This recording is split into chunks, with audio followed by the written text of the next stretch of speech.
채널A의 저녁을 책임지는 정치 시그널 나이트, 저는 노은지입니다. 오늘 저와 함께 정치권의 이슈를 정리할 세 분을 모셨습니다. 곽규택 국민의힘 의원, 양부남 더불어민주당 의원, 이기인 개혁신당 수석 최고위원과 함께하겠습니다. 어서 오세요. 네, 안녕하십니까. 반갑습니다. 안녕하세요. 안녕하세요. 오늘 저희는 헌법재판소에서 나온 결정과 관련해서 여러 가지 얘기를 좀 나눠봐야 될 것 같은데, 일단 마흔혁 헌법재판관 후보자와 관련해서 미임명이 국회 권한 침해다 이런 결론이 나왔기 때문에 이 부분을 좀 짚어보고요. 그리고 헌재에서 감사원의 선관위 감찰은 위헌이라는 결론이 나온 부분도 좀 짚어보겠습니다. 또 대통령이 되면 재판이 중지된다는 게 다수설이라는 이재명 민주당 대표의 발언이 연일 논란이라 이 부분에 대해서도 좀 정리를 해볼까 합니다. 가장 먼저 마흔혁 후보자에 대한 얘기부터 해봐야 될 것 같은데, 일단 헌재에서는 최상목 권한대행의 미임명은 국회 권한 침해다 이렇게 인정을 했습니다. 예. 그러면서도 이제 당장 임명을 해야 된다라는 결론까지 낸 건 아니거든요. 예. 국민의힘에서는 오늘 결론을 좀 어떻게 보셨나요?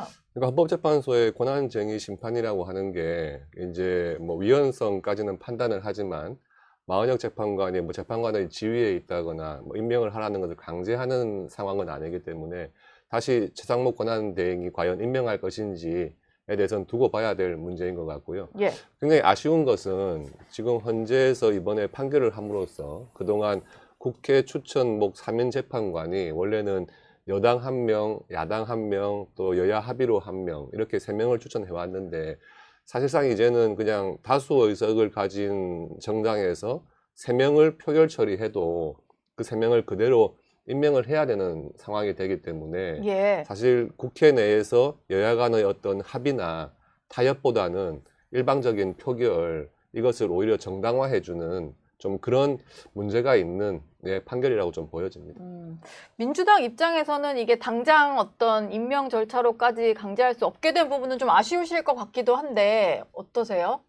저희들은 별로 아쉽지 않습니다. 아쉽지 않으세요? 아쉽지 예. 않습니다. 민주당에서 이제 엄밀히 하면 민주당이 아니고 예. 국회에서 최상목 권한대행을 상대로 권한쟁의 심판을 했지 않습니까? 예, 우원식 국회의장. 우리가 설명했는데 왜 안 하냐? 네. 이게 국회에 주어진 헌법재판관 선출권, 그 나와서 헌재 구성 권한을 침해했다. 예. 우리에게 주어진 국회에 주어진 권한을 침해했다라고 심판을 청구하면서 이제 조금 전에 말씀드린 것처럼 마흔혁 후보가 헌법재판관의 지위에 있음도 확인시켜달라.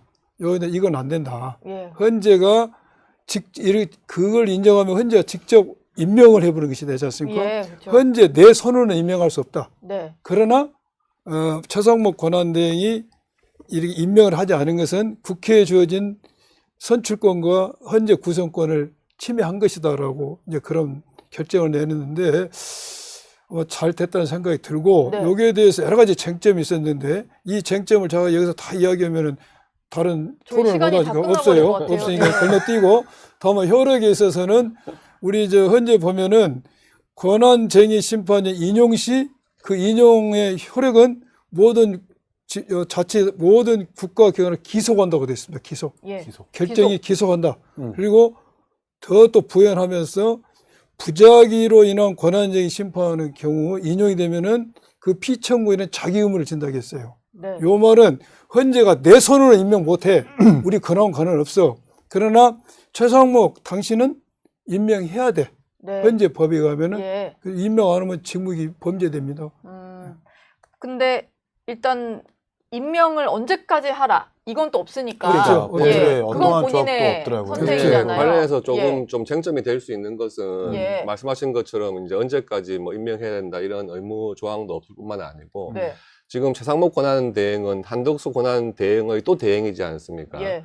그래서 지난번 국회 이제 국정조사 특위에서도 제가 말씀을 드렸습니다만은 한덕수 권한대행이 과연 지금 탄핵 돼 있는 상황이 예. 의결 종족수에 과연 충족을 한 것이냐에 대해서 또 헌재에서 아직 판결이 안 난 상태거든요. 예. 그렇다면 만약에 헌재의 결정에 따라서 한덕수 권한대행이 다시 권한대행으로 복귀를 했을 경우에 최상목 권한대행이 대행의 대행 체제로서 임명한 헌법재판관이 과연 이게 맞느냐 예. 하는 또 문제가 제기될 수 있기 때문에 사실은 최상목 권한대행의 입장에서는 한덕수 권한대행의 그 탄핵 소추에 대한 헌재 판결시까지는 예. 본인이 헌법재판관을 임명할 수 없다 하는 사실은 그런 것이 법적으로는 정확한 입장일 거로 보여져요. 그런 쟁점도 좀 있다고 보여집니다. 예. 이긴 최고위원이 너무 오랫동안 침묵을 지켜서 제가 이 질문을 검사 출신의 두 분 의원님 말씀을 제가 잘 네. 들었고요. 질문을 한번 드려보겠습니다. 오늘 헌재에서 어쨌든 국회 우원식 국회의장이 낸 권한쟁의 심판 청구를 인용하긴 했습니다만 재판관 3명은 권한쟁의 심판을 청구하기 위한 본회의 의결 절차는 있었어야 한다 이런 그러니까요. 의견을 냈어요. 근데 네. 이 세 분을 보니까 보수 성향의 재판관. 예, 윤석열 대통령이 추천한 정영식, 조희대 대법원장이 추천한 김복형, 그리고 국민의힘 추천인 조한창, 보수 성향의 세 분이 얘기를 했더라고요. 그래서 저는 여기서 좀 더 나가서 성향이 이렇게 5대3으로 굳어져 있나? 이런 생각이 좀 들었어요. 그러니까 이제 너무 이걸 오바 가지고 해석입니까? 뭐 탄핵 예. 심판까지 뭐 미루어 짐작하는 분들이 계신데 그건 좀 섣부른 것 같고 네. 뭐 기계적 중립을 맞췄다라고 저는 볼 수도 있을 것 같고 또 그러니까 법을 뜯어봐도 사실 이 권한쟁의 심판이라는 것이 본회의의 의결이 필요하다라는 관련 근거나 조항은 없더라고요. 네. 헌법, 국회법, 헌재법에도 이것이 그냥 단지 국회 사무처의 어떤 소송 사무에 포함되는 것이지 국회 의사에 포함된다라는 조항은 없습니다. 예. 그런데 재판관분들이 이렇게 판단하는 것은 그냥 이렇게 지금 다소 혼란스러우니까 기계적 어떤 중립을 맞추려고 했었던 의도가 아닌가 싶고요. 저는 다시 맨 처음으로 들어가서 이게 여야 합의가 있었느냐 없었느냐로 저희가 좀 논의를 해야 될 것 같은데 이 재판관들이 추천됐었던 그 과정들을 살펴보면 작년에 3명의 재판관들이 임기가 만료가 되면서 헌법재판소가 8월 13일 날 우원식 의장한테 공문을 보냅니다. 네. 임기가 만료되니까 10월 17일 날 임기가 만료가 되니까 자 추천해 주십시오. 그래서 8월 16일 날 이제 우원식 의장이 각 당에 공문을 뿌리거든요. 네. 12월 9일 날 각 당에서 추천을 하고 10날 재판관 인사특별위원회 추천특별위원회 그 청문회를 거치는 특별위원회 회부를 하는데 그 4개월 동안의 공백이 있었어요. 기간이 있었어요. 예. 그럼 그 기간 동안 여야가 사실 충분히 합의할 수 있는 기간이 있다라는 거거든요. 그리고 더 나아가서 사실 통상 양당이 공문으로 추천을 했을 때 그 공문을 가지고 다시 합의하는 경우는 잘 없습니다. 그 공문이라고 하는 것은 합의의 결과물로 볼 것이지 합의의 선포문으로 보지는 않기 때문에 네. 어찌 보면은 좀 집권의 여당이 좀 탄핵 심판을 염두에 두고 불리한 판결을 낼 수 있는 재판관이 아니냐라는 짐작 때문에 이렇게 좀 합의를 운운을 하면서 반발하고 있는 것은 아닌가라는 조심스러운 예측을 한번 해봅니다. 예.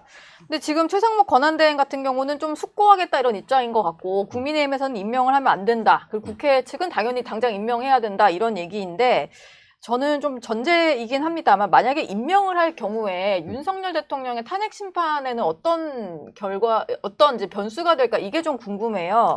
만약에 임명을 하게 된다면 변론이 이미 종결이 돼버렸는데 어떻게 해야 되는 그러니까 거죠? 지금 변론은 일단 종결된 상태이기 때문에 뭐 마은혁 재판관이 임명이 된다 하더라도 어떤 그 선고에는 관여할 수가 없는 상황이고요. 예. 만약에 선고에까지 관여하려면은 변론을 재개해야 되는 절차는 필요하다고 보여집니다. 그러니까 선고 전에 만약에 마은혁 재판관이 임명이 된다 하더라도 당장 선고에 영향을 줄 수는 없다.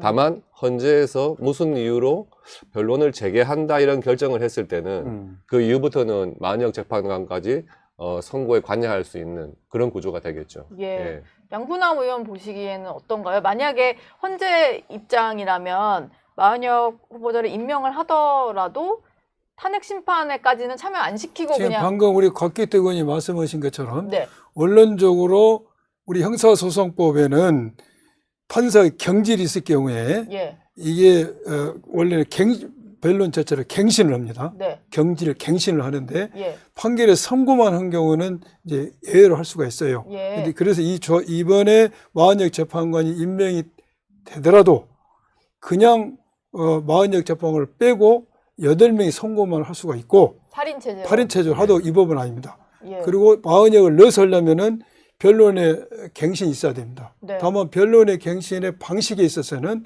원론적으로 원칙적으로 한다면은 10번 했던 걸 다 리바이벌 해야 되거든요. 예. 그러게 할 수도 있지만 그러게 안 할 수도 있고 네.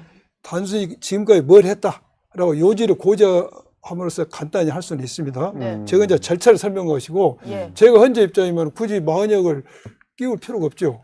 끼울 필요가 없다. 네, 지금 8명 체제로 업무의 신속한 지금 이런 국정의 혼란을 빨리 해소를 하기 위해서 헌재가 지금 집중 심리를 했지 않습니까? 예. 그것에 비춰본다면은 심리가 끝나기 전에 마흔역 재판관이 임명됐다라면은 당연히 완성체에서 하는 게 정당성이라든지 모양이 좋기 때문에 하지만 이미 심리 변론이 종결된 이후인데 헌재가 과연 그러기까지는 하지 않고 예. 이걸 빼고 선고를 하지 않을까 하는 저는 그런 이게 걸 예상해 봅니다. 형사소송법 301조인가 그렇더라고요. 네. 재판에. 아니 법 전문가 같으신데. 예, 저도 이제 이거- 검사 출신 두 분 나오시니까 예. 공부를 해야 되지 공부를 않습니까? 해서 좀 오셨군요. 과문합니다만 네.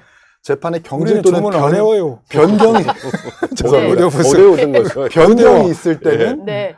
재판 변론을 갱신해야 된다. 다만 선고만 남겨뒀을 때 그렇지 아니하다라고 그 조항을 말씀하시는 것 같은데 네. 제가 궁금한 것은 만약에 최상목 대행이 그걸 임명을 합니다. 마흔역 재판관 임명을 해요. 8인 체제에서 평일을 거쳐가지고 마흔역 재판관의 이 9인 체제를 끼지 않을 가능성도 있는 건지 그러니까 만약 끼지 않는다면 어떠한 방식으로 끼지 않는 건지 아니면 최상목 대행이 만약에 임명을 한다면 무조건 9인 체제로 가야 되는 건지 좀 그게 좀 궁금하거든요. 그 부분에 있어서 사실 지금 뭐 보수 지지자분들께서 마흔역 재판관의 어떤 정치적 성향 때문에 네. 이번 탄핵 심리와 선고에 관여하는 것이 이건 부당하다 예. 하고 주장하는 분들이 계시죠. 예. 계시는데 지금 시기상으로도 이제 어차피 변론은 종결된 상태고 선고만 남겨두고 있는 상태인데 굳이 이 시점에서 마흔역 재판관을 서둘러 임명하는 것이 맞다는 헌재 판결이 서둘러 나온다는 것은 조금 순서상 안 맞는 것 같아요. 오히려 한덕수 권한대행에 대한 탄핵에 대한 심판이라든지 그런 부분들이 먼저 이루어지면 되는 거지. 지금 어차피 선고에도 관여할 수 없는 마흔역 재판관을 서둘러서 좀 임명하도록 헌재에서 그런 오늘 결정이 있다고 하는 것도 조금 뭐 자칫 오해를 불러일으킬 수도 있는 부분이고요. 좀 공정성에 대해서 예. 좀 국민들이 보시기에 이게 헌법재판관의 재판소에서 너무 한쪽으로 치우치려는 것 아니냐 예. 하는 그런 우려를 충분히 야기할 수 있는 거죠. 이기임 최고의 질문은 이게 맞는지 모르겠는데 제가 이해하기로는 뭐 마흔역 후보자가 임명이 된다 치면 끼워줄지 말지는 헌법재판관 평의에서 결정을 해야 되냐 안 돼야 되냐 그러니까요. 그 질문이셨나요? 그러니까 무조건적으로 최상목 권한대행이 임명을 했을 때 예. 9인 체제로 무조건 강행 규정처럼 가느냐 아니면 아니면은 평일을 거쳐가지고 네. 거부할 수도 있느냐. 재판관들끼리 논의해서 그래요. 결정하느냐. 이제 저도 헌법재판관을 안 해봐서 예. 이제 정확하게는 알 수 없는데 기본적으로 우리 법의 논리로 보면은 예서 헌재 최상목 권한대 우리가 좀 가정을 두고 이야기하고 있는데 예. 맞아요. 네. 지금 안할 계속 수도 가정을 있는 가지고 것을. 이야기하는데 했다는 것도 없는데 가정을 가지고 시간을 낭비하고 있습니다. 예. 그런데 만약 임명했다.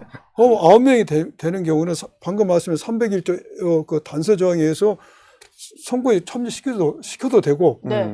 또 평의에 의해서 안 되는 거고. 이제 헌재 재판관에 뭐 언론에 났더라고 뭐 재척 회피. 근데 엄밀히 이야기하면은 그게 회피 사유로 되는지는 퀘스천이 있으나 어떤 그 보수 진영에서 제기하는 여러 가지 어떤 의혹으로부터 그러한 의심으로부터 자유롭게 해서 헌재가 배제할 수도 있다고 봅니다. 저는. 예. 지금 저희가 그쵸 최상목 권한대행이 안 할 수도 있는 것을 그래요. 저희가 너무 가정을 시간을 낭비하고 있어요. 예, 그것을. 깔고 했는데 제가 하나 그러면 더 윤 대통령의 선고 날짜와 관련된 3대 변수를 한번 준비를 해봤는데요. 뭐 저희 채널의 기자들이 좀 취재하기로도 최상목 권한대행 같은 경우는 한덕수 권한대행의 탄핵 심판, 그러니까 지금 한덕수 총리의 탄핵 심판 결론까지는 보고 뭔가 움직이더라도 할 수 있다 뭐 이런 얘기들이 좀 나오는 것 같습니다. 선고 날짜에 3대 변수가 있는데 일단 마흔역 재판관을 임명할지 말지 이 부분이 하나가 있고요. 그리고 지금 걸려있는 탄핵 심판들이 꽤 많이 있잖아요. 그래서 그런 것들이 좀 어떻게 될 것이냐. 먼저 좀 끝난 탄핵 심판들이 있기 때문에 이 선고 절차가 먼저 나와야 되는 거 아니냐. 특히 뭐 한덕수 총리라든지 최재 감사원장이나 검사 3명에 대한 뭐 그런 선고 얘기인 것 같아요. 그리고 전원일치로 좀 몰고 가는 평의를 계속 할 것이냐, 만장일치 판결을 내기 위해서 노력을 할 것이냐, 뭐 이런 여부도 좀 변수가 될 수 있다라고 보는데 저 세 가지 변수에 대해서 좀 어떤 생각이세요? 기본적으로 그러니까 지금 변론이 종결된 상태지 않습니까? 대통령의 탄핵 심판에 있어서는. 예. 그러면은 심리에 관여하지 않은 그 헌법재판관이 선고에 관여할 수가 없거든요. 네. 그러니까 한 번이라도 심리에 관여한 것으로 되려면 변론 재개를 해야 되는 거죠. 그러면 변론 재개를 해야 된다는 것은 지금 원래는 변론 종결된 이후에 통상적인 과거 사례로 봤을 때 약 2, 3주 후에 이제 선고할 것으로 기대가 됐는데 예. 근데 변론을 재개한다 그러면은 다시 변론 종결한 다음에 2, 3주가 또 걸리는 거니까 아무래도 탄핵 심판에 대한 선고는 좀 미뤄질 가능성이 있다 이렇게 보여지는 거고요. 예. 물론 그런 변론 재개 절차 없이 마은혁 재판관이 선고에 관여를 하지 않고 그냥 선고를 한다면 원래 예정대로 진행이 되겠죠. 예, 그런 일정 차이는 있을 수가 있습니다. 근데 변론이 앞서 종결된 다른 탄핵 심판들에 좀 영향을 미칠 지금 영향을 말씀하신 받을 수 대로 있을까요? 네. 지금 우리가 윤석열 피고인에 대한 탄핵 선고의 변수가 이제 마은혁 네. 이건 변수가 될 수가 있습니다. 시기에 예. 있어서 네. 충분히 변수가 될 수가 있고 두 번째는 방금 말씀하신 것처럼 한독수 탄핵 또 기타 감사원장 탄핵 검사 탄핵을 말씀하시는데 요 기타 탄핵은 이 윤석열 대통령 탄핵과는 아무런 관련이 없습니다. 먼저 선고를 해야 된다거나 먼저 하는 거 늦게 하는 관련이 없어요. 관련이 없어요? 이것은 예. 변수가 될 수가 없고 네. 된다면 마은혁은 변수가 될 수가 있지만은 예. 그 부분에 있어서는 우리 대체로 우리가 말하는 대로 굴러갈 겁니다. 예. 지금 노무현 대통령은 변론이 재개되고 나서 2주가 지났습니다. 2주 후에 선고를 했어요. 네. 박근혜 대통령 11일 걸렸어요. 그렇다면은 이번에 헌재도 근한 로드맵을 밟을 것이다. 그래서 요 순서대로 한다면은 3월 11일 어간이 될 것이고, 예. 근데 방금 우리가 얘기했는데 최소한 보수적으로 해석해서 네. 변론기를 한 번쯤 한다면은 뭐 그래도 3월 20일을 넘지는 않겠죠. 3월 안에는 결론이 나죠. 날 것이다. 저- 그러면은 예. 만약에 만장일치로 좀 결론을 내기 위해서 평의가 길어지다 보면은 좀 지연될 수도 있잖아요. 뭐 그런 가능성은 없을까요? 물론 그럴 가능성이 있죠. 그리고 예. 이제 양문환 의원님 말씀하시는 부분하고 저는 조금 다른 의견은 네. 지금 물론 한덕수 총리는 다른 부분이지만 감사원장이라든지 검사들은 대통령보다 먼저 탄핵이 되지 않았습니까? 예. 근데 대통령이 비상계엄을 한 사유 중에서 의회의 일방적인 탄핵 네. 이런 부분도 지금 비상계엄 사유로 들고 있기 때문에 원칙적으로 한다면 대통령보다 앞서서 탄핵이 됐던 감사원장이라든지 검사들에 대해서 과연 이게 탄핵 사유가 되는 것이냐 하는 것에 대한 결론을 먼저 내리고 그 다음에 대통령에 대한 탄핵 결론을 내리는 것이 맞지. 그 앞뒤는 조금 순서가 예. 좀 바뀌어야 된다고 생각하는 부분이 있죠. 물론, 아니, 예. 물론 예, 저도 예. 이 부분에 대해서 우리 각 의원이 한 얘기에 대해서 전혀 근거 없다고 하지 않습니다. 네. 왜냐하면 윤석열 대통령이 탄핵의 계엄의 이유 중에서 이런 더불어민주당의 이런 무자비한 네. 탄핵을 이유를 들었거든요. 예. 그렇기 때문에 민주당에서 발의한 탄핵이 헌재에서 기각이 된다면은 그래 민주당에서 탄핵을 잘못했다는 것이 인정이 되죠. 예. 그렇지만 그것이 계엄의 사유가 됩니까? 음. 계엄의 지금 문제는 이 윤 대통령의 한 계엄이 예. 헌법과 법률에 위반되느냐가 쟁점입니다. 예. 그래서 가사 탄핵이 기각됐다 해서 탄핵이 잘못됐다 해서 그 위법한 비상계엄하는 게 정당성이 안 된다. 그런 면에서 저는 연동시킬 수 없다는 것이죠. 연동시킬 수 없다. 직접적으로 저는 안 그냥 된다. 먼저 끝났으니까 먼저 해야 되는 거 아니냐 이런. 그러니까 다른 검사 정도였는데. 탄핵 있으니까 그거 선거부터 기다려야 되는 거예요. 선입선출 원칙 지켜야 네네. 되는 거 선입 아니냐. 선출 아니냐. 있는데 아니, 중요 사실- 사건이고 그래서 국가의 그러니까요. 어떤 안정성 면에 있어서 이걸 빨리 해소를 시켜야 될 필요성이 이미 있는 것이죠. 대통령 네. 탄핵 심리를 먼저 했다는 것 자체가 선입선출 원칙이 지켜지지 않는다라는 거고, 그건 재판부 평의에 거쳐서 이미 그렇게 진행되는 중대한 거고. 것부터 좀 빨리 그리고 이제 처리하겠다. 그 만장일치를 이끌기 위해서 평의가 늘어지지 않을 거냐라는 예측도 있는데, 그건 이제 박근혜 대통령 탄핵 심판을 봐도 한두 명 정도 재판관들의 반대가 있었대요. 네. 보도에 따르면. 예. 그런데 이제 그냥 그 국론의 어떤 분열을 생각해가지고 만장일치로 그렇게 낸 건데, 소수의 의견이라고 하면 그냥 만장일치로 한다라는 거. 그건 이제 재판부 평의에서 아마 정해진 원칙일 겁니다. 네. 그 만장일치 때문에 뭐 무조건 소수의 의견을 뭐 다른 의견으로 바꾸기 위해서 재판 평의가 더 늘어지지는 않을 거다. 그게 이제 박근혜 대통령 탄핵 심판에서 사례를 알아볼 수 있다. 찾아볼 수 있다. 네. 그러니까 이번 사례 같은 경우에도 말씀하신 것처럼 만장일치의 어떤 의견을 내기 위해서 선고 기일을 미룬다든지 그런 것은 안 일어날 가능성이 많다고 보여지고요. 예. 오히려 지금 좀 전에 박근혜 대통령 때하고 지금 다른 지금 상황이기 때문에 오히려 소수 의견도 나올 수 있도록 그렇게 아마 헌재에서 판결에 담을 가능성도 있다. 그렇다면 굳이 만장일치를 위해서 뭐 선고하는 길을 늦추거나 할 그런 가능성은 조금 적다고 보여지고요. 예. 마은혁 재판관 후보자가 임명될지 여부는 최상목 권한대행에게 달려있으니까 이 부분은 조금 더 지켜보도록 하겠습니다. 오늘 또 헌법재판소에서 결정이 나온 게 하나 있었는데 선관위에서 본인들을 향한 감사원 감사가 권한을 침해한 거다라고 이제 권한쟁의 심판을 청구했었는데요. 감사원에서 선관위를 감찰한 것은 위헌이라는 결정을 내렸습니다. 그러다 보니까 사실 헌법상의 선관위는 좀 독립적인 기구인 것은 맞는데요. 일반 국민들이 봤을 때는 이제 채용비리 문제도 엄청 있었고 오늘 또 추가로 드러난 채용비리 건수도 있다 보니까 그럼 선관위는 무소불위의 기관이냐? 뭐 이런 식의 반응이 나오는 것 같아요. 곽 의원께 먼저 좀 여쭤볼까요? 네. 그러니까 지금 선거관리위원회라고 하는 게 어떤 헌법상의 기관이고 또 그 위원회의 기능을 강조한다 그러면 뭐 중립성, 독립성이 보장돼야 되니까 네. 감사원의 감사 대상 것은 적절하지 않다 이런 결론을 나올 수 있는데 근데 선거관리위원회도 엄연히 국가 예산이 투입되는 다 공무원 신분이 일을 하는 조직이거든요. 예. 그렇다면 거기서 어떤 예산의 부적절한 사용이라든지 채용 비리라든지 이런 부분들은 행정 기능에 해당하는 거니까 그거는 충분히 감사원에서 적정성을 감사할 수 있는 내용이 보장돼야 된다고 보여지고요. 예. 네, 현재 뭐 판결처럼 이제 감사 대상이 아니다 이래 버리면 결국에는 자체 정화 기능에 맡기겠다는 거 아니겠습니까? 근데 이 선관위에서 최근까지 이 채용 비리라든지 이런 부분에 대해서 뭐 자체 정화 기능을 기대하기가 상당히 좀 어려운 네. 그런 사례들이 있었기 때문에 예.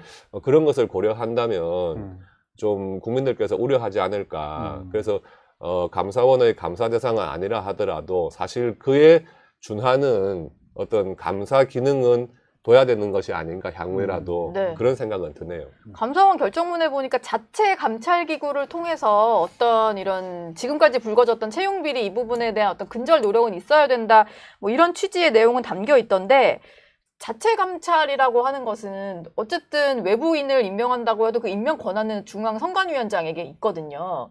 그러면은 그거를 외부 이제 일반 국민들이 봤을 때 신뢰할 수 있을까라는 건 여전히 좀 우려가 남아요. 지금 제가 행정안전위원이지 않습니까? 예. 제 소공 기관이 중앙선관위입니다. 네. 제가 작년 9월에 국회의원이 처음 돼서 행안위를 제가 처음 업무 보고 질의를 했을 때 방금 말한 이 부분이었습니다. 어떻게 이렇게 많은 직원을 경력직 직원을 해가지고 내부에 있는 이게 친인척이라든지 이런 사람을 이렇게 무자비하게 예. 무자비하게 채용을 했어요. 네. 가족회사 이런 표현 쓰더라고요. 가족회사요. 그것만이 아니야. 이게 선거만 되면 전부 도망가. 일하러 오는 게 아니라 다 휴가 내고 가버려요. 그래요? 네. 네. 투표가 선관위가 이게 휴가 갔다가라도 선거 시작되면 들어와야 되는데 그게 아니야. 멀쩡히 근무하다가도 선거 때가 되면 휴직하고 나가버립니다. 예. 이만큼 공직 기간이 허물에서 무너진 것이죠. 예. 제가 그 부분을 강력히 질타를 했어요. 네. 이게 말이 되냐? 이게 예. 어느 나라 공무원이냐? 이를 지적을 했습니다. 네. 했고 이제 이 부분에 대해서 감사원에서 이제 감사가 들어왔지 않습니까? 근데 여기에 대해서 이 감사원에 대해서 이 사람들이 권한쟁의 심판을 청구를 했고 제가 그 질의까지 했어요. 권한쟁의 심판을 한 것이 정당하냐? 네. 너희들 잘못한 게 많은데 예. 저도 이제 그 지적까지 했어요. 네. 했는데 이번에 제가 오늘 그 헌재 결정을 보니까 저는 헌재 결정문이 타당하다는 수긍이 가더라고요. 타당하다. 예. 왜 그러냐?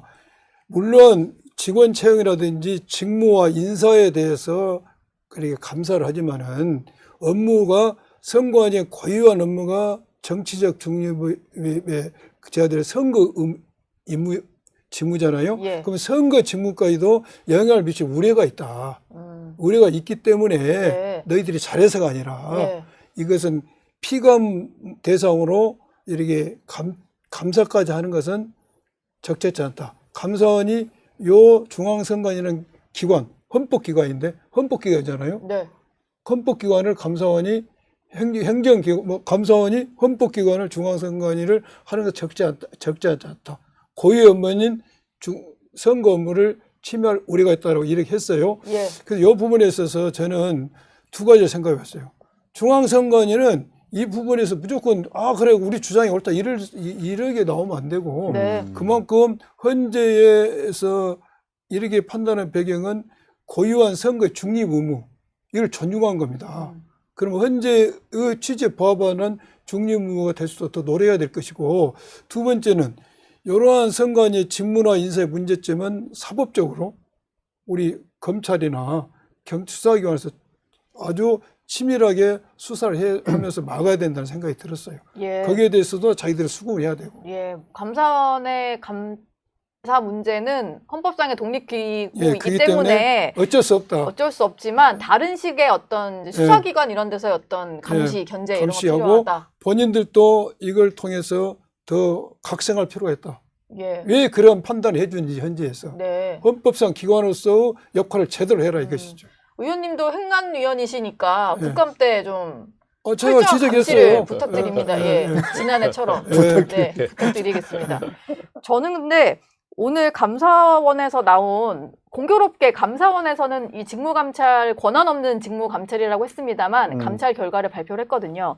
그 내용을 보면 일단 878건의 어떤 채용 비리 건수가 적발이 됐고 그리고 표현 중엔 이런 게 등장하는데 선관위는 원래 믿을 만한 친인척을 채용하는 관행이 있다. 뭐 이런 식의 설명을 했다고 해요. 매우 폐쇄적이고 매우 폐쇄적이어서 이런 사람들이 자체 감사를 헌재의 어떤 바람대로 할 수 있을까요? 이게 궁금한데. 제가 착각했던 거는 그겁니다. 그 선관위에서도 선거직 공무원이 있고 예. 임시적으로 채용하는 근로자가 있어요. 아시겠지만 선거 네. 때 이렇게 잠깐 채용해가지고 공문 보내주고 막 뭐 잦은 사무를 맡는 분들이 계신데 근데 일장기 도장도 아르바이트생들이 찍었다는 거 그러니까 아니에요? 그 예. 채용 그분들 근로자분들에 대해서 그렇게 채용 비리가 있는 건 줄 아는데 알고 보니까 8급 공무원 선거직 공무원을 사무총장의 아들이 뭐 이렇게 저렇게 유리하게 인사를 했다라는 그런 그렇죠. 거잖아요. 네. 상당히 폐쇄적인 문제가 있는 거고 헌법상 독립기구라는 그 지위의 어떤 오남용의 증거일 수 있는데 오늘 헌재의 이제 결정이라고 하는 것은 선관위가 잘하고 있다라는 게 아니라 네. 이 편재상 감사원이라는 것이 대통령 직하에 소속하에 있는데 헌법상 독립기구인 선관위의 감찰기구, 그러니까 감찰 그 범위를 벗어나는 거다라는 지위를 확인한 것일 뿐 선관위가 잘하고 있다는 것은 아니거든요. 마치 네.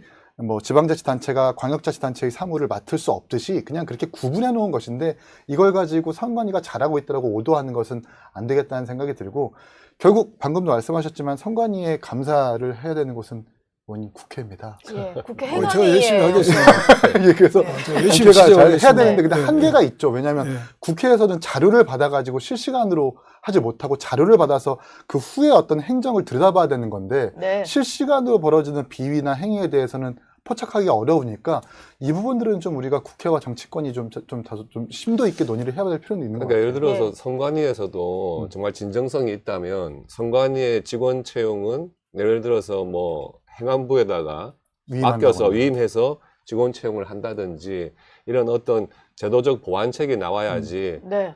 이번 헌재의 결정을 가지고 우리가 어떤 면죄부를 받았다 그렇습니다. 이런 식의 해석은 상당히 조심해야 될 것 같습니다. 음. 예. 선관위 직원 채용의 비리 기본적인 경력직 채용입니다. 경력직 네, 직원을 경력직 채용. 경력직 채용을 합니다. 네. 그래서 제가 그것을 지적했고 선관위에서 거의 경력직 직원을 이제 채용을 안 하는 분위기로 가고 있습니다. 네. 예. 아예 이런 문제가 될 만한 채용 절차 자체를 안 없앤 하겠다. 거예요. 예, 예. 네, 약간의 뭐 자정 노력은 하는 것 같습니다만 저는 또 한 가지 궁금한 게 선관위는 그렇다 치고 헌재 결정문을 보면 뭐 선관위가 잘해서가 아니라 앞으로 이런저런 것들을 통해서 독립기구로서 스스로 자정작용을 잘해라 이런 내용이긴 한데요. 뭐 온 국민이 이 결정문을 다 세세하게 읽을 수는 없다 보니까 네. 그냥 제목만 보면 선관위에 면죄부를 줬네 이런 느낌이 좀 나요. 그래서 그렇죠. 혹시 예. 지금 왜 이 시기에 선관위가 대통령 탄핵 심판에서도 등장을 할 정도로 국민적으로 부정 채용 비리가 있는 기관 이런 인식이 좀 생겨 있는데 굳이 왜 이 시점에 이런 결정을 또 내서 논란을 일으킬까? 이게 좀 궁금해요. 그러니까 과거에 비해서 지금 선관위에 대한 국민 신뢰가 상당히 떨어져 있는 상황이고요. 예. 특히 뭐 채용 비리 같은 부분이 국민들이 굉장히 민감하게 생각하시는 네. 부분이기 때문에 그런 부분에 비리가 있다고 하는 것이 확인되면은 국민의 신뢰도는 정말 땅에 떨어질 수밖에 없는 상황이죠. 네.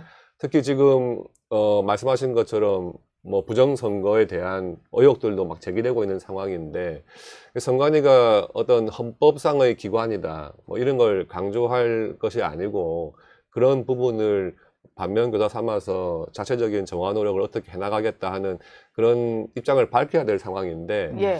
지금 말씀하신 것처럼 오늘 그 헌재의 선고가 시기상으로도 지금 헌재나 선관위에 대한 어떤 국민적인 불신 이런 것들이 해소되지 않고 계속 제기되는 상황에서 예. 나왔다는 것도 과연 이게 시기상으로 참 적절한 것인가 하는 부분에 의문이 있고요. 차라리 선관위에서 네. 자체적인 어떤 정화 노력이라든지 그런 부분을 조금 보여준 다음에 헌재에서 결정이 나왔어도 되지 않을까 하는 생각이 듭니다. 예. 이게 좀 급하게 선고를 했나 봤더니 선관위에서 권한쟁의 심판 청구한 지가 1년 7개월 정도 지났더라고요. 그래서 1년 7개월 정도 지났으면 1년 8개월 때 하면 어떠면 1년 9개월 때 하면 어떤가라는 생각이 좀 들어서 굳이 왜 이건요. 지금인가? 예. 의심을 하다 보면은 네. 한없이 의심 의심이 많이 됩니다. 했어요? 네. 지금 윤석열 대통령이 계엄을 일으킨 이유 중에 하나로 본인의 주장이지 않습니까? 선관위의 부정선거, 예. 요걸 주장했는데 요 부분에 대해서는 수없이 언론과 헌재에서 그렇지 않다는 반박이 됐고 클린이 됐습니다. 예. 지금 그러니까 그냥 우리 보수 진영이나 이쪽이 생각은 그래 선관위가 부정선거로서 일단 공정성을 잃은 상황이야. 그런 의심을 받는 우리는 의심을 하고 있어.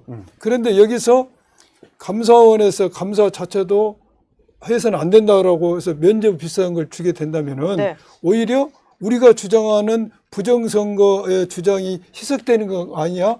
이렇게 생각하는데 그렇게 생각할 사람이 없어. 합리적으로 경강부회죠. 그걸 네. 연동이 생각하는 것은 예. 아마 헌재도 통상의 업무 처리 지침이 있을 겁니다. 네. 지금 대통령 탄핵은 매우 중요하기 때문에 선입선출을 떠나서 이걸 먼저 심리를 했지만은 나머지 사건은 진행이 되겠죠. 이것만 한 게 아니니까. 네. 그러다 보니까 이게 이제 진행이 되고 딱 이 시점에 이게 끝나는 시점이 됐겠죠. 예. 또 선관위 예를 들어서 계속 우리 보수나 극우 진영에서는 선관위가 부정선거 했어라고 믿고 있지 않습니까? 예. 근데 믿고 있는데 이번에 감사원에 그 감사 권한 없다 해서 그 믿음이 없어질까요?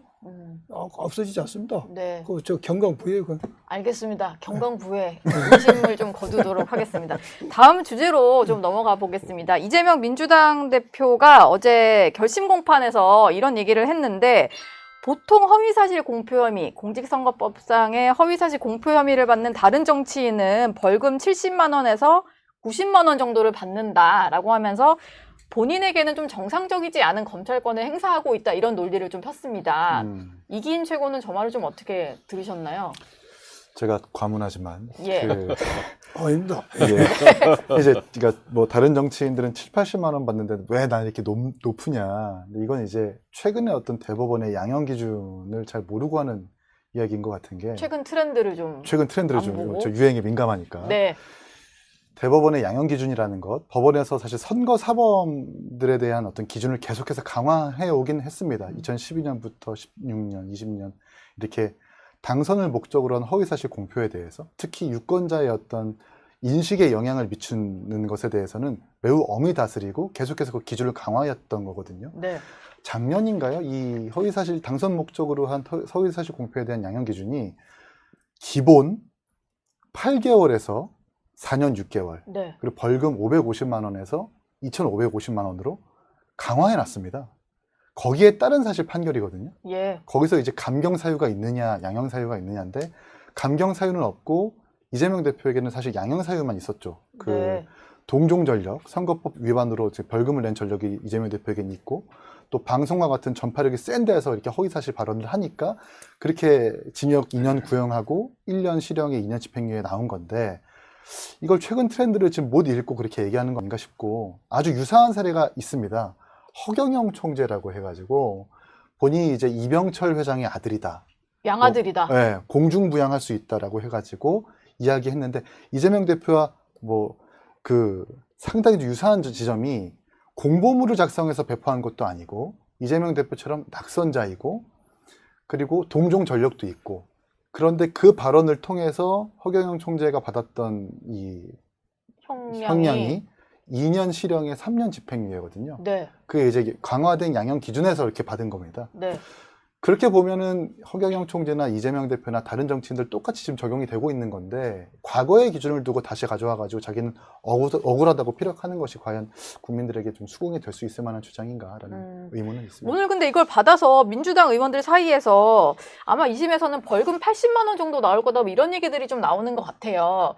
근데 무죄면 무죄지 왜 갑자기 무죄는 아니고 벌금 80만 원형 이런 얘기를 하시는지가 좀 궁금하더라고요. 우리 이재명 대표께서 형을 선고하려면 70만 원, 80만 원 하지 그 말을 했습니까? 예. 그래요? 오직 억울했으면 그랬겠습니까? 어제 최후 진술에서. 아, 본인은 죄도 안 지었고 억울하고 무죄인데 자꾸 기소해서 징역역 때리고 그러니까 오직 억울하면 그러겠으면 예. 고육지책이지. 예. 고육지책. 교육지책으로 나온 예. 말인가요? 너무 억울한 거지. 나는 죄가 안 되는데 자꾸 이러니까 예. 너무 억울하고 분통이 터지고 고육지책을 한 거지. 나 억울한 나를 죄를 씌워서 형을 선고하려면은 네. 해서는 안 되는데 너희들이 굳이 그렇게 한다면은 니그들이. 너무 세게 한 거 아니냐. 네. 그거지 고육지책이지. 너무 검사들은 억울하니까. 들어라. 네. 누구들이 이렇게까지 할 수 있냐. 그렇죠. 이런. 그거 진짜 판사네. 거군요. 이제. 아니 뭐 우리 민주당에 계시는 또 양문화 의원님께서는 당연히 네. 뭐 이렇게 말씀하시겠지만 근데 그런 것 같아요. 벌금 7, 80만 원이 나온다고 하는 거는 아주 그 좀 선거의 성격이라든지 예. 또 그 진술 허위 사실이라고 하는 그 내용 그런 것들에 대해서 좀 고려를 해야 되는데 대통령 선거였지 않습니까? 대통령 선거였고 굉장히 국민들이 관심이 집중된 대장동, 백현동 관련된 부분에 있어 가지고 그 핵심 인물인 김문기 씨를 뭐 몰랐다든지 골프를 친 사실이 없다든지 또 국토부로부터 어떤 협박을 받았다든지 이런 부분들은 대통령 선거에 있어 가지고 굉장히 큰 이슈가 됐던 부분이기 때문에 네. 그런 부분이 유죄로 인정되는 이상은 벌금 7, 80만 원으로 끝날 사안은 아니죠. 예. 사실 1심에서도 징역 1년에 집행유예 2년이 선고가 됐으니까 검찰 입장에서는 당연히 항소하는 마당에 구형은 1심보다는 높게 하는 것이 맞을 거고요. 그러니까 구형이 2년 한 것에 대해서 막 이재명 대표가 이게 뭐 징역 2년이 될 사안이냐 이렇게 차원에서 이야기를 한 것 같은데 네. 유죄가 선고되는 이상은 1심 형과 같은 형이 선고되는 것이 맞다. 사안 자체가 그렇습니다. 제가 한 말씀 하겠습니다. 예. 우리 이재명 대표 이 사건이 왜 무죄냐에 대해서는 뭐 수없이 언론에 나왔으니까 우리가 거기서 이걸 토론하면 또 시간이 없으니까. 예, 시간이 시간이 없으니까. 많이 안 남아가지고. 근데 저는 이제 무죄를 확실히 들고 네. 왜 우리 민주당 의원들이 끝까지 무죄를 주장해야지 지금에서 80만 원을 주장하지 난 그 이유를 모르겠어요. 예. 모르겠는데 이건 무죄입니다. 무죄고 또 가사 100번 양보를 해서 유죄가 된다 할지라도 이재명 대표가 거짓말을 해서 뭐 이득을 봤습니까? 누가 손해를 봤습니까? 당선이 됐습니까? 뭐가 있습니까? 얻은 게 뭐가 있습니까? 대장동 수사 과정에서의 뭔가 좀 본인을 향한 아니 수사를 이거 좀 막는 효과가 이거 없을까요? 공직선거법 위반에서는 대장동 아니잖아요. 예. 백현동하고 김문기잖아요. 김문기 씨가 근데 대장동 자, 그것도 사건 관련해서 이제 거기까지 토론이 들어가면 길어지는데 아, 네. 이 검사가 해석을 한 거죠. 해석. 예. 당신이 이렇게 말한 것은 어쨌든 이익을 받게 다 아니지. 검사는 우리 곽 의원님도 검사고 저 했지만은 검사는 워딩 자체로 있는 그대로 해야지. 이거 해석을 하면 안 되지. 예. 이제 민주당 의원님들께서 늘 이제 이재명 대표가 한 푼도 받지 않았는데 왜 재판하고 수사하고 하느냐인데 뒤집어서 얘기해 보면 박근혜 대통령도 한 푼 받은 게 사실 없습니다. 예. 근데 이제 다른 이익을 통해서 제3자 뇌물죄라는 그 의유를 하면서 이제 탄핵으로 강한 건데 이재명 대표 같은 경우에도 대장동 본인의 주머니는 한 푼도 들어가지 않았지만 본인의 어떤 재판에서 유리하게 된 그 재판의 어떤 권순일 대법관 그분도 이제 대장동에서 그 성남의 뜰이라는 법인의 고문으로 임명이 된 거잖아요. 예. 본인의 주머니에 들어온 건 없지만 본인의 재판에 유리하게 된 결과론적으로 결과가 이렇게 됐습니다. 그리고 김용우 의원 같은 경우도 지금 뭐 벌금 물었지만 그 남욱 의원한테 돈을 받아가지고 경선 자금으로 쓰였다고 공소장에 써 있고요. 이런 걸 보면 이재명 대표가 잘못을 안 한 것은 아니다. 그리고 백현동 관련해서도 이걸 따지는 것이 좀 논쟁이 길어진다고 말씀하시지만 전 죄질이 안 좋다고 생각하는 것이 그 백현동 협박받았다고 하는 그 발언의 그 장소가 네. 경기도지사 시절에 행정사무감사장이었는데 네. 그때 감사 반장이 민주당 조응천이었었고 예. 질의자가 민주당의 문진석 의원이었었어요. 아, 지리자가요? 네, 그러니까 다른 김은혜 당의 의원이라고 기억을 했는데. 다른 당의 의원이 질의하면서 나온 우발적 발언이 아니라 네. 그러니까 같은 당의 민주당 문진석 의원이 이거 한간에 떠도는 백현동 이거 의혹 이거 다 가짜 아닙니까라고 준비한 발언을 한 거고 거기에 따라서 준비된 답변을 판넬까지 준비해가지고 답변하는 그 과정에서 네. 작정하고 허위 사실을 공표했다고 저는 보거든요. 예. 그렇기 때문에 이제 검사도 그렇고 법원도 그렇고 1심 재판부에서도 이건 죄질이 안 좋다고 해서 실형을 내린 거죠. 예. 우리 민주당 의원님들도 좀 공감해 주셨으면 우리 좋겠다는 생각이 듭니다. 이채호 의원님은 이재명 대표의 백현동 영도 상향 조정이 허위라고 단언을 하셔버린데 지금 그 말이 판례를 들고 준비된 발언은 준비되지 않은 발언은 그게 중요한 게 아니고 그 발언 자체가 허위냐 아니냐가 중요한 것이죠. 그렇죠. 국토부에 압박이 있었냐, 협박이 있었냐 이게 이런 제가 부분이 이제 의원님 제가 성남시 의원이었어가지고 예. 그 협박이 전문가셔요. 네. 그게 가짜라는 건 너무나도 잘 알고 있는 게 이제 혁신도시법에 의거해서 그건 뭐 국토부 장관이 하라고 해가지고 의무상 어쩔 수 없었다라고 이해하는데 알고 보니까 매입 공공기관이 그 부지를 매입해야 되는 전제 조건이 있는데 네. 매입이 추진되지 않은 상황 그리고 어떠한 수십 명의 공무원들을 불러도 협박이나 직무유기 삼겠다라고 한 공무원이 없는 점 그리고 제가 직접 그 상임위원회 상임위원이었어가지고 잘 알고 있습니다. 네. 협박이나 어떤 뭐 다른 기관에서 어떤 강압에 의한 개발이 아니라 그냥 이재명 대표가 2단계만 종상향을 검토하다가 본인의 선대위원장 출신인 김인섭 씨가 인벌브 되자마자 4단계로 훅 올려주는 그냥 개발 비리 개발이거든요. 예. 아니, 그 굉장히 위험한 발언이시고 네. 그게 국토부에서 박근혜 정부 시절에 지방 정부 하면서 공기업을 지방으로 이전하면서 국토개발안 법 43조가 의무조항에서 수없이 공문도 보냈고 또 관계 공무원들 회의도 여러 번 했지 않습니까? 거기에 대해서 심리적 압박을 당연히 느꼈을 것이다. 그런 심리적 압박에 대한 느낌을 어떻게 표현했냐로 우리는 생각하고 있는 것이고 또 하나는 2단계만 올려달라는데 몇 단계 더 올렸다. 그 이유가 있지 않습니까? 원래 이재명 대표는 그 백현동에 아파트가 들어온 것을 처음부터 싫어한 거지. 아파트가 들어오면 시행자만 이익을 받기 때문에 어떤 공공의 이익을 얻을 수 있는 기관을 넣기를 원했는데 이제 아파트를 짓게 되면서 R&D 센터 할 수 있는 부지를 확보하기 위해서는 어쩔 수 없이 올려야 된다는 그런 논리를, 그런 주장을 하고 있지 않습니까? 근데 이채원 의원 내가 오늘 이걸 계속 하면은 우리 곽규태 할 말이 없어. 예. 그거 저도 할 말이 없어지고 지금. 예, 근데 예. 예, 분명한 것은 이제 이재명 대표가 1심 재판에서도 예. 말씀하신 것과 같은 주장을 했어요. 네. 해가지고 그 국토부 관계자 공무원들이 1심에서 20여 명이 나와가지고 다 증언을 했거든요. 네. 그런다고 지금 1심이 시간이 오래 걸린 겁니다. 그런 심리를 거쳐가지고 충분한 검토 끝에 1심 재판부에서 이것은 허위 사실을 공표한 것이다 것이다 해서 판결을 했기 때문에 예. 유죄 부분으로. 예, 그 부분에 대해서는 굉장히 지금 1심과 같이 유죄 심정이 가는 거고요. 네. 사실 2심에 와가지고는 그 부분에 대해서 뭐 다른 심리를 더 이상 하진 않았거든요. 네. 그런 걸 볼 때 그 부분에 대한 입증은 충분히 된 상황이 아닌가. 제가 또 말을 하기가 좋은데요. 예. 짧게 부탁드릴게요. 네. 2심이 와서 공소사실이 특정이 안 돼가지고 공소장 변경을 받았지 않습니까? 그 부분에 부분은 대해서는 그 부분은 네, 이제 공소장 변경. 김문기 씨하고 관계 때문에 그게 예, 두 한 종류인데 거고. 김문기 관련 예. 백현동이 있는데 예. 그래서 저는 공소사실 특정이 안 됐던 김문기 부분은 공소 기각이 될 겁니다. 아마. 그리고 백현동 부분은 무죄하게 쉽죠.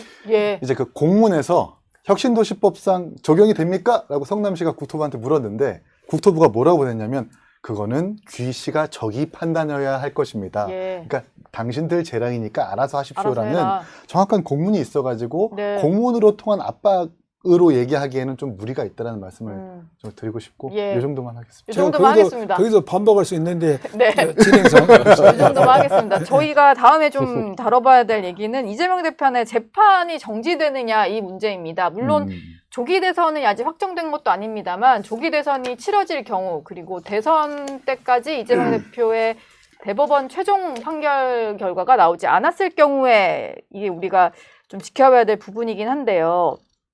일단 이재명 대표나 뭐 민주당의 어떤 주류 의원들은 대통령이 되면 재판이 정지되는 거가 다수설이다 이런 얘기인 요 것 문제가 같아요. 네. 최초에 이 문제를 제기했던 게 한동훈 비대위원장이었습니다. 예, 헌법 84조 문제요. 네, 그래서 그걸 최초에 들고 나왔습니다. 이재명 대표가 대통령 돼도 나라가 시끄럽다. 재판받아야 되니까 현재 예. 대통령이 계속 재판받아야 되니까 이건 국제적 리스크다. 네. 뭐 이런 주장을 했죠. 근데 이 부분에 대해서 제가 결론만 말씀드리면은 우리 헌법에는 현재 대통령은 내란 외환죄를 빼고는 소출을 당하지 않지 않습니까? 예. 그럼 이제 소추의 의미 해석도 여러 가지 해석이 있는데 대다수 많은 헌법학자들은 자 재판을 받던 사람이 대통령이 되면은 국정의 안정적 운영을 위해서 재판이 중단된다는 게 저는 다수설로 알고 있습니다. 다수설이요. 예. 근데 사실 그 근거가 좀 있어야 될 것 같은데 뭐 여권에 계신 분들이 줄곧 얘기를 하시는 게 2017년에 소추의 해석을 소추 해석을 소추의 해석을 제가 그 84조 예. 소추의 해석을 그 이런 기소만을 의미한 것이 아니라 예. 좀 광의적으로 재판까지를 지금 염두에 둔 것이다. 예. 근데 예전에 그 한 성완종 리스트 예, 예. 언론에서 음. 홍준표 당시 대선 후보의 어떤 재판이 계속 진행 중인 상태에서 이제 대선 후보가 되니까 당내 후보가 되니까 사건 논란이 있었죠. 예, 국민일보에서 10명의 헌법학자한테 조사를 했다는 거잖아요. 근데 네. 그중에 7명이 재판은 계속 진행돼야 진행돼야 된다라는 얘기를 했는데 그게 사실 헌법 84조에 명확하게 이제 소추라고 돼 있기 때문에 예. 그것을 재판까지 포함하는 넓은 개념이라고 해석해야 한다는 것은 조금 이재명 대표 그리고 민주당의 좀 일방적인 해석인 것 같고요. 예. 소추되지 않는다고 했을 뿐 재판에 대해서는 아무런 언급이 없는 상황이죠. 그렇다면 법적으로만 해석한다면은 재판은 진행되는 것이 맞습니다. 맞는데 지금 이재명 대표가 주장하는 그런 내용들이 그 두 가지의 좀 의미를 포함하고 있다고 보여져요. 재판이 계속되면은 본인이 유죄받을 거라고 생각하고 있는 모양이에요. 예. 그래서 그게 하나 전제를 하고 있는 것 같고요. 또 본인이 당연히 대통령에 당선된다. 이것을 지금 뭐 국민들 상대로 주장을 하고 싶은 것 같은데 이 두 가지가 얽히다 보니까 조문에도 없는 소추를 재판까지 확대해가지고 해석하는 그런 것을 지금 이야기를 하고 있는 거거든요. 예. 예, 논리적으로도 조금 맞지가 않고 시기적으로도 과연 그런 주장을 할 때인가 예. 하는 생각이 드는 거죠. 일단 법률가 출신인 두 분의 의견은 엇갈리는데 이기인 최고 생각은 어떠세요? 비법률가 출신으로서 한 말씀 예. 드리자면 네. 그러니까 지난주에 이건태 의원님도 그 소추의 개념에서 소와 추를 별도로 구분해야 된다. 네. 소는 기소고 추는 재판이다. 이렇게 말씀하시는데 그러면 이제 다른 법률을 봐야 되겠죠. 다른 법률에서 그러면 재판과 소추를 따로 구분해 놓은 조항은 없느냐를 봐야 될 텐데 제가 기억하는 헌법재판소법 32조에도 자료요구권이라는 게 있는데 네. 재판부의 의결을 넣어서 다른 기관에다가 자료 요구를 할 수 있어요. 그런데 형사상 재판 또는 소추 수사 중인 사건에 대해서는 송부할 수 없다. 그러니까 재판과 소추를 따로 구분지어 놨단 말입니다. 그러면 소추의 개념에 재판이 포함이 안 된다라는 귀결을 할 수 있고 이번에 대통령 탄핵 의결한 그 헌법의 조항에서도 대통령 탄핵 소추를 의결할 수 있는데 만약 거기에 그 소추라는 개념에 재판이라는 개념이 포함이 된다면 네. 헌법재판소의 탄핵 심리가 필요 없이 그냥 국회만으로도 대통령의 탄핵이 될 수 있다라는 해석이 될 수 있거든요. 이거 말이 예. 안 되는 거죠. 네. 그러니까 명문화된 규정사항도 그렇고 헌법학자들도 그렇고 지난주에 제가 소개해드렸던 갤럽 조사에서 우리나라 10명 중 국민 중에 10명의 국민 중에 8명 가까운 국민들이 재판은 진행되어야 한다는 점. 이 모든 것들이 전부 다 재판은 계속해서 진행되는 것이 맞다라고 보고 있는데 지금 민주당과 이재명 대표만 좀 무리하게 반대 의견을 내는 것 같다. 네. 아니 민주당하고 이재명도 반대가 된 게 아니라 헌법학자들이 그런 주장을 많이 합니다. 그러니까 이제 그렇습니다. 제가 정확히 권영성 헌법학자 헌법학자요? 예, 한번 검색해 볼까요? 어, 재판까지 네. 포함한다는 개념은 저는 들어보지 못했고요. 예. 있다 하더라도 소수 의견이 아닌가 책을 싶어요. 다시 한번 보셔봐.